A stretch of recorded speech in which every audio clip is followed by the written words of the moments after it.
A gente conversa com a jornalista brasileira Elisa Robson, que mora nos Estados Unidos, sente na pele perseguições de morais, de falta de liberdade de expressão. Elisa entrevistou Hugo Carvajal, conhecido como El Pojo, ex-integrante do governo de Maduro, venezuelano.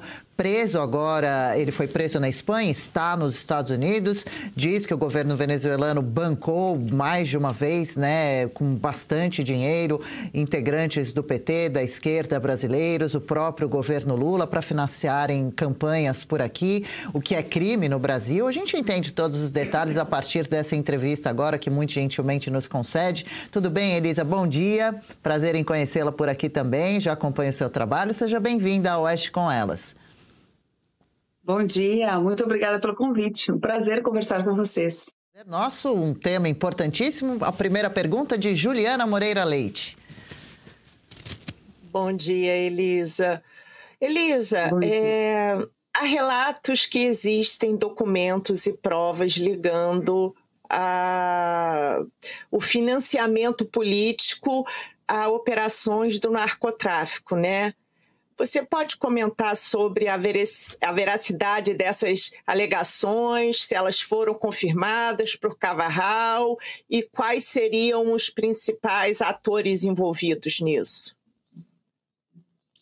Bom, Juliana, o Carvajal sempre bate na mesma tecla, e ele tem autoridade para falar isso, porque a posição dele realmente permitia que ele enxergasse todo o labirinto de cima, tudo que estava acontecendo, é que, de fato, essas relações do narcotráfico, elas estavam muito interligadas com o funcionamento da PDVSA, né, estatal petroleira da Venezuela.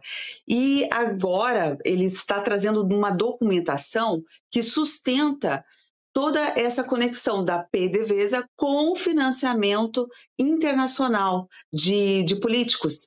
Especificamente, melhor ainda, assim, falando em relação à América Latina, mas não só da América Latina. Ele fala que da Europa também, da Itália e da Espanha, que, não por coincidência, né, eles são todos, fazem parte todos do mesmo projeto, que é o projeto Foro de São Paulo. Então, em alguma medida, as coisas se entrelaçam, porque o narcotráfico ele é o ponto central de toda a operação dos Estados Unidos sobre a Venezuela. E Carvajal ele é acusado de ser não apenas integrante, mas um dos comandantes do Cartel de Los Soles, que fazia toda essa operação. Então, a palavra dele tem um peso significativo, porque ele entendia desse mecanismo que acontecia, e ele tem os detalhes de como isso chegou, por exemplo, ao Brasil, como chegou às campanhas presidenciais da esquerda no Brasil.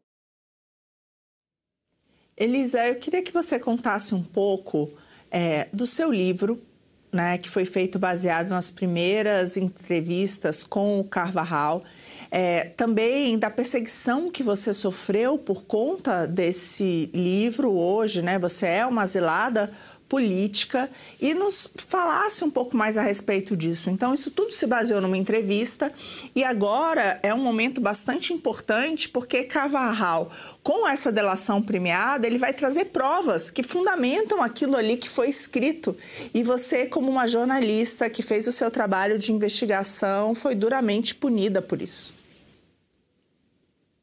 O livro que eu publiquei, esse e-book, na verdade, ele foi o que desencadeou a perseguição, no meu caso, né? Porque Alexandre de Moraes diz que essa investigação, essa reportagem, o fato de eu ter ido atrás das denúncias que Carvajal fez lá na Espanha, isso teria sido uma peça da tal da trama golpista. Então, ele usa bastante a criatividade para inserir essas informações muito sérias, né, de financiamento internacional do poder no Brasil, como se fosse algo elaborado especificamente para um projeto de golpe no Brasil. Então, é uma coisa completamente absurda, né, de se afirmar. Mas não é tão espantoso vindo do STF, não é tão espantoso vindo de Alexandre de Moraes. E o que o meu livro, ele na verdade trouxe à tona, foram os detalhes de toda essa delação que Carvajal começou a fazer lá na Espanha. Então, ele traz os números, traz nomes, traz as pessoas de toda a América Latina que estava trabalhando junto para que, por meios ilícitos, o dinheiro e o financiamento de campanhas presidenciais ficasse acessível para toda essa esquerda latino-americana, especialmente da parte sul da América do Sul. Tanto é que ganharam o poder aí tanto na Argentina, no Brasil, na Colômbia, em vários países, em função disso, é o que nos traz o Carvajal. E além dessas denúncias, agora ele se posicionou para oferecer novos documentos. Ele já tinha alguma documentação, algo que ele já tinha apresentado e explicado muito bem para a justiça, tanto na Espanha quanto nos Estados Unidos. Mas agora ele se propôs a trazer novos documentos. Inclusive, hoje, nós estamos divulgando que houve uma alteração da data do julgamento dele, que ia ser agora dia 29 de outubro e foi transferida para o dia 19 de novembro, em função do quê? Dos novos documentos que ele está apresentando sobre este financiamento ilegal na América Latina. E isso indica que a justiça considerou altamente relevante essa nova documentação, porque se fosse algo trivial, o julgamento continuaria e não se daria valor para isso. Mas, ao que tudo indica, então nós teríamos aí informações de muito peso em relação ao que aconteceu no Brasil. Paula? Elisa, recentemente o governo americano ele pretende reabrir as investigações em relação ao Odebrecht, os acordos que foram feitos ali na Lava Jato, nos Estados Unidos. Você acredita que isso pode ter alguma relação com as revelações que o Carvajal pode trazer? E mais, em relação às perseguições que você está sofrendo, você está tendo algum respaldo dos americanos para a sua própria proteção? Sim, porque eu estou aqui na condição de asilado. Então, quando você está em asilo, você tem toda a proteção do governo e das autoridades. E é exatamente o meu caso. Então, eu só posso falar o que eu estou falando agora, eu só posso comentar, só pude ir atrás do Carvajal para entrevistá-lo novamente, porque eu estou aqui, protegida, né, pelas leis americanas, pela justiça americana. Se eu estivesse no Brasil, isso jamais poderia, né, eu nem poderia estar em público falando, tamanha a perseguição que acontece contra a liberdade de imprensa no Brasil. E sobre a outra pergunta, a questão da Odebrecht, com certeza toda essa trama que foi revirada pela Lava Jato, né, que veio à tona, que nós descobrimos tantos detalhes, isso está diretamente conectado com a delação do Carvajal. Eu mesma perguntei para ele, nessa nova entrevista que nós fizemos, onde estaria, se ele saberia dizer onde poderia estar o dinheiro da Lava Jato, que a Lava Jato recuperou da Petrobras, que não veio, né, que não voltou para os cofres públicos, porque não foi 100% do dinheiro que retornou. Teve uma parte desse dinheiro, que é a maioria, que ele sumiu. Nós não sabemos onde foi parar. Sabemos se foi parar nas mãos de traficantes, se foi parar na mão de políticos, se foi parar nas mãos de partidos políticos, nós não sabemos para onde foi. E eu perguntei para o Carvajal exatamente isso, se ele tinha informações desse caminho por onde o dinheiro percorre, uma vez que nós temos a conexão da PDVSA com a Petrobras, por exemplo, né? Uma vez que nós sabemos que houve uma forma de operação dessas estatais muito similar para o desvio de dinheiro, para a lavagem de dinheiro. Então, muito provavelmente, toda a situação, seja da Odebrecht, tudo que estiver relacionado ao que a Lava Jato investigou, tem sim uma conexão e uma investida para se saber mais detalhes agora relacionado a essa ligação com a Venezuela em especial. Infelizmente, a pergunta de Marcília. Tudo bom, Elisa? Prazer falar contigo. Bom dia. A minha pergunta é a seguinte. Eu queria que você explorasse um pouco para a nossa audiência qual é a relação né, do Maduro, ou qual é a relação do governo com o judiciário lá? Como é que isso funciona lá para a gente entender essa aliança que, enfim, supostamente a gente também tem desconfiado que ocorre aqui no Brasil? E se você tem alguma informação também da relação do governo de lá com o judiciário aqui brasileiro. Eu também perguntei, eu conversei com ele sobre isso, e eu perguntei especificamente sobre ministros do STF que poderiam ter essas conexões com Maduro, quais eram as ligações que poderia existir e que nós ainda não temos, né, essas informações, pelo menos em público. E esse foi um outro ponto que ele se resguardou e provavelmente vai entregar na sua delação, se há alguma conexão. Isso foi algo que eu considerei extremamente importante, porque nós temos um STF totalmente ideológico, né, que foi colocado ali pela esquerda, de forma muito parecida com o que houve na Venezuela. A cooptação total da Suprema Corte da Venezuela foi algo tão estratégico quanto nós vemos no Brasil. E, segundo o Carvajal, é a mesma coisa. Ele falou, assim como a Venezuela cooptou toda a Suprema Corte para trabalhar, né, de forma vergonhosa para o Maduro, ele falou, no Brasil foi feita a mesma estratégia de que o STF, a Suprema Corte, fosse cooptada para que estivesse em alinhamento pleno para em relação a qualquer ilegalidade que o governo pudesse fazer. Então, existe algo assim planejado, né? Não é algo acidental, é algo planejado e que se repete nessas ditaduras latinas. Fico curiosa também para entender um pouquinho, Elisa, como se deu essa transição de aliado do Carvajal, né, da ditadura venezuelana, agora um suposto traidor deles, dos ex-companheiros, né?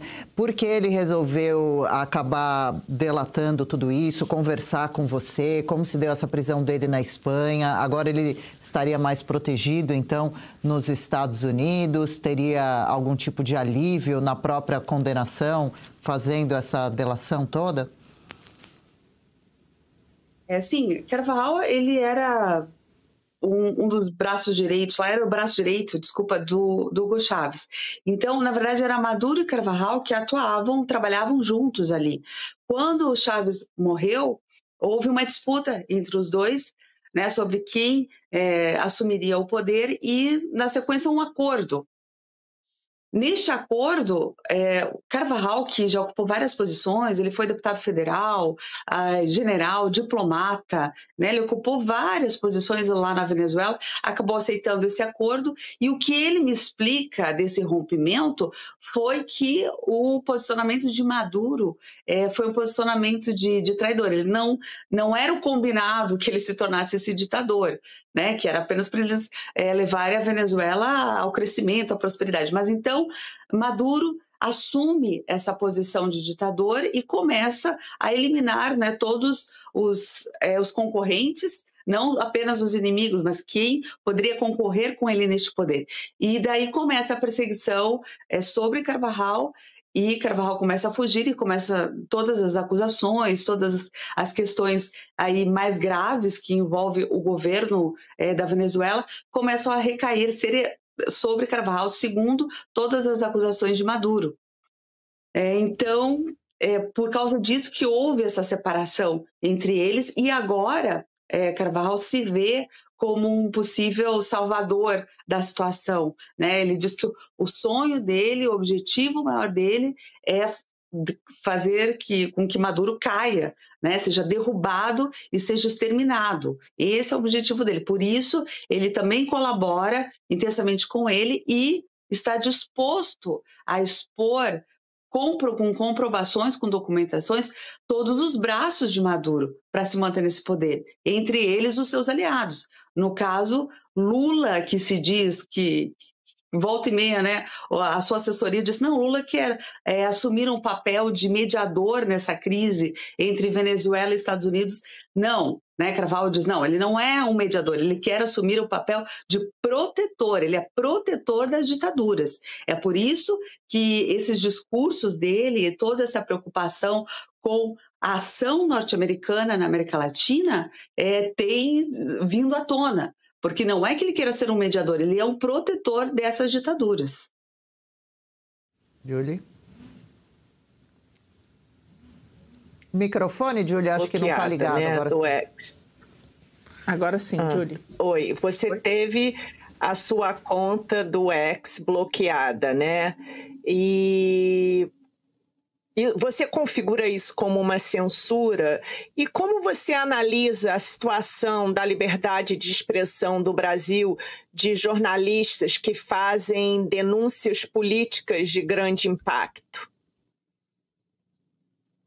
Bom, o fato do Alexandre de Moraes ter ameaçado o Elon Musk com uma multa de $20 mil por dia, caso o meu perfil no X continuasse aberto para os brasileiros, isso é uma violência sem tamanho para alguém que exerce a profissão de jornalismo. Né? Um jornalista não pode ter as suas redes sociais, o seu canal de comunicação censurado, porque isso é explicitamente um ataque muito violento contra o exercício da profissão. Então, no Brasil, você tem uma dificuldade muito grande no sentido de aprofundar qualquer questão que seja sensível ao governo, ou seja, que exponha, né, suas conexões perigosas, e é esse o papel do jornalismo, né, expor exatamente tudo o que se quer esconder, enquanto o governo pretende esconder tudo, o jornalismo tem que colocar isso à tona. Então, quando vem do governo, do próprio governo, porque o STF é um braço do governo, quando vem do próprio governo essa censura, fica descaradamente comprovado de que o Brasil age igualzinho a qualquer ditadura, inclusive a ditadura chinesa. Né? Na ditadura chinesa, que é uma das mais violentas, o que eles fazem? Eles fazem isso, eles colocam jornalistas tanto na prisão, quanto fazem toda forma de cerceamento político, social, para que a pessoa se sinta intimidada e não continue o seu trabalho. Então, eu considero que o que fez o STF foi uma violência de um grau muito elevado para calar, para emudecer realmente uma pessoa como eu, que se dispôs a trabalhar profundamente numa investigação jornalística. Marina? Elisa, eu escutei em uma das suas entrevistas você também comentando sobre a rede de apoio de grupos terroristas. Então, como que pode se dar também o apoio, por exemplo, o Hamas, Hezbollah? Sabemos que o Trump também está indo na linha dessa investigação. Eu queria saber se você também perguntou para Carvajal a respeito disso, né? Porque sabemos que tem muito dinheiro que vem desses grupos também, que acabam financiando esses regimes, que acabam, a gente está vendo agora, por exemplo, o governo Lula, que tem defendido o Hamas, né? Algo que parece impensável. Então, eu queria que você falasse também dessa rede de financiamento desses regimes terroristas e dessas personalidades, vamos dizer assim, desses governos de esquerda aqui na América Latina. Carvajal me falou claramente, com todas as palavras, que toda essa estrutura, seja de Hezbollah, Hamas, qualquer grupo, não qualquer grupo terrorista, mas os principais grupos terroristas que nós vemos atuando, eles estão diretamente conectados com essa estrutura de poder que sustenta a esquerda, principalmente aqui, principalmente na América Latina. Então, ele falou com todas as letras que é tudo muito fundamentado nessas ações terroristas. Então, o fato do governo brasileiro não condenar o Hamas, o fato do governo brasileiro manter uma figura como Celso Amorim, que claramente, né, que ele fala com todas as letras o quanto ele apoia Hamas e o quanto ele posiciona o governo Lula para ficar contra Israel, né, isso é só apenas uma comprovação do que Carvajal disse com todas as letras, que esses grupos terroristas, eles sustentam todo esse esquema de poder da esquerda na América Latina. Então, nós vemos aí o Hezbollah ligado ao Irã, né? São todos grupos muito pesados que trabalham com coisas absolutamente ilegais, né, para conduzir e tomar qualquer decisão política, e o Brasil está totalmente aliado a esses grupos, né? E o que explica isso? A única coisa que faz sentido em tudo isso são as revelações do Carvajal. Eles estão unidos porque realmente eles se sustentam entre si, né? Tanto os grupos terroristas quanto a esquerda no poder. Elisa, me chamou a atenção que o julgamento do Carvajal, que seria agora, né, no dia 29, então a gente estava ansioso para esperar que nesse julgamento fossem apresentadas essas provas. E foi adiado para o dia 19 de novembro. Então, será que é porque essas delações ele tem trazido, de fato, muita coisa quente? Será que a gente pode aguardar uma bomba aí no dia 19 de novembro? Sim, eu acredito que o peso dessa nova documentação que ele trouxe para a justiça americana foi realmente muito relevante, né? Porque senão não teria sido necessário mais tempo para a justiça analisar. E como nós estamos falando de narcoterrorismo, financiamento internacional de políticos, estamos falando de questões diplomáticas, então são todos assuntos muito sensíveis, né, que podem derrubar governos, né, como nós estamos vendo ali na Venezuela. Então, essas informações que Carvajal agora traz e que serão analisadas por um período um pouco maior de tempo, elas serão capazes de derrubar, por exemplo, Gustavo Petro na Colômbia? Serão capazes de derrubar Lula no Brasil? Então, nós precisamos entender e ter um pouco de paciência, às vezes, né, todo mundo fica um pouco ansioso em relação a isso, porque elas podem ter todo esse poder no sentido de que se tornam provas de algo internacionalmente orquestrado, então, e relacionado com as drogas, o que é extremamente sério para o governo norte-americano, que é o alvo dessa gente, né? Se o Lula ainda fosse um aliado dos Estados Unidos, ainda teríamos um outro cenário, mas ao contrário, Lula é um antagonista a ele. Então, fica muito claro que o governo americano está interessado em se aprofundar nessa parte agora da investigação de Carvajal relacionada aos governos da América Latina, especialmente da América do Sul. Nós vimos que nós estamos há 10 meses com o governo Trump, então demorou, digamos assim, 10 meses, 11 meses para que algo contundente contra Nicolás Maduro fosse feito. Então, não é uma coisa do dia para a noite. Então, nós estamos acompanhando o que está acontecendo, por exemplo, com a Nicarágua, né, que vai agora ser sobretaxada em 100% por Trump, com Gustavo Petro, que lá na Colômbia também Trump tomou uma medida para cortar financiamentos também que eram feitos dos Estados Unidos em apoio à Colômbia. E no Brasil estamos aí com as taxas de 50%. Então, o governo americano trabalha para asfixiar financeiramente essas ditaduras, e agora com essa documentação, com essa participação do Carvajal direcionada para os países latinos, nós temos, então, um cenário que pode ser um divisor de águas, que pode realmente mudar o curso da história que nós estamos acompanhando até agora. Muito provavelmente, toda essa estrutura do Foro de São Paulo vai começar a derreter em torno dessas informações. Agora, no dia 19 de novembro, na audiência, não acredito que essas informações que serão julgadas ou analisadas pela justiça americana venham imediatamente a público para que nós tenhamos acesso. É muito provável que essas informações nós venhamos a entender o que está acontecendo mediante a reação do governo norte-americano. Ou seja, se houver provas mostrando detalhadamente o percurso do dinheiro. Então, nós vamos ver os Estados Unidos agindo nesse ponto, né? Veja que Trump autorizou a CIA a trabalhar com ações encobertas na Venezuela, ou seja, de forma, né, secreta lá para levantar as informações.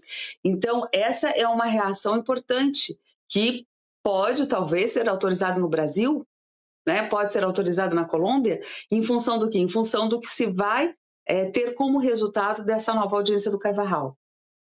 Oi, Elisa, também é tudo muito sério, muito grave, estamos todos aqui impactados com tudo que estamos falando. Queria saber se você já foi procurada por algum integrante do governo Donald Trump para contar ou sobre sua ligação com o Carvajal ou até mesmo sobre a situação que você vive com relação a essa perseguição aqui do Brasil, essa sua posição exilada por aí. A gente sabe que alguns brasileiros estão em contato com algumas autoridades norte-americanas, não sei se é o seu caso, e se fosse, se toparia conversar, falar, explicar o que vive. Eu já contei tudo para o governo americano. Todas as informações que eu tenho, elas já estão todas entregues, documentadas para o governo americano. Eu não tenho praticamente nenhuma informação nova que eles não tenham acesso. Eu colaborei intensamente em tudo que eu pude para que o governo tivesse uma visão clara do que aconteceu, de como foi a minha investigação, de como está sendo a perseguição no Brasil, de como está sendo essa questão, a influência das informações de Carvajal. Eu faço isso, por que eu tive que fazer isso? Porque eu pedi o asilo.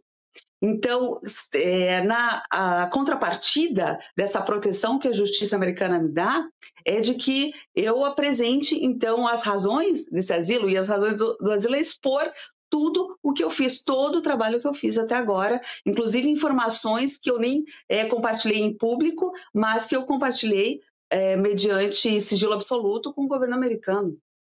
Inclusive, já a gente vai passar as suas redes sociais, que eu já vi que tem lá um vídeo fixado bem no comecinho, você falando em inglês, um recado diretamente para Donald Trump, agradecendo ao apoio e reforçando essas denúncias, inclusive citando o nome de Alexandre de Moraes e diversos abusos pelos quais passou. Paula Camacho, o pessoal do chat bastante curioso e interessado na entrevista também.